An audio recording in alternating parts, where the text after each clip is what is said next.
শান্তির ছেলে বলো প্রবাসী আর তোদের ফাঁদে হাত দিবে না।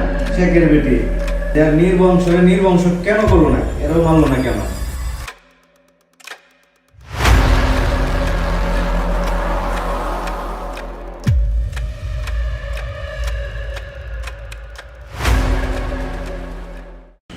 আসসালামু আলাইকুম। কি অবস্থা আমার রেমিটেন্স যোদ্ধা ভাইয়েরা?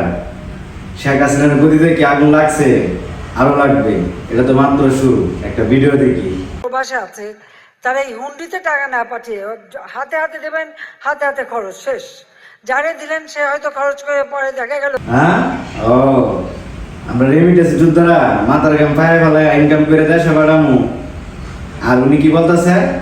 সঙ্গে সঙ্গে টাস টাস করে খরচ করে দেওয়ার লেগে, কি লেগে?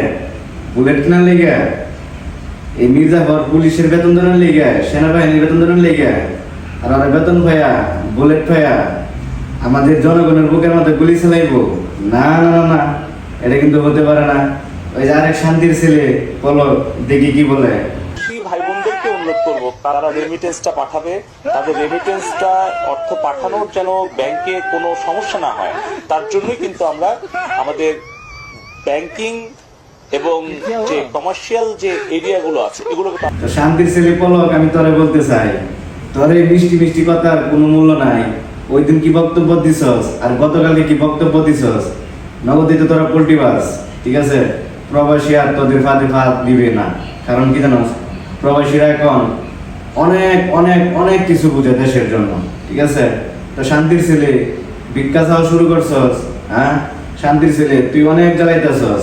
তো একটা কথা মনে রাখিস, তোদের কোনো ছাড় নাই, ঠিক আছে? আর নাকের মধ্যে টিস্যু দিয়ে কান্না করে শেখের বেটি। এর সারা জীবন মানুষদেরকে অত্যাচার করছে, এর ফ্যামিলি কেন মারছে এটা কিন্তু আমরা সবাই জানি। আমরা কিন্তু আগে জানতাম না, এখন কিন্তু জানতে পারছি যে আর নির্বংশ কেন করলো না, এরাও মারলো না কেন? এরা যদি মারতো তাহলে কিন্তু আজকে দেশের এই পরিস্থিতি হইতো না। আমার ভাই আমার বোন আমি হারাইতাম না।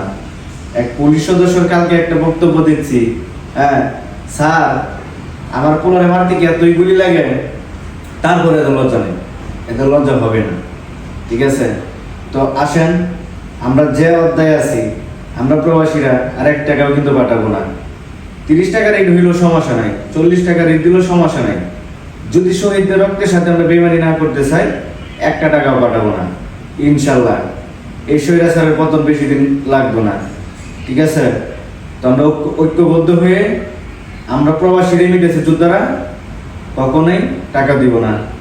বাংলাদেশ জিন্দাবাদ। আসসালামু আলাইকুম। আমার ভিডিওটা বেশি করে শেয়ার করবেন, চ্যানেলটা সাবস্ক্রাইব করবেন।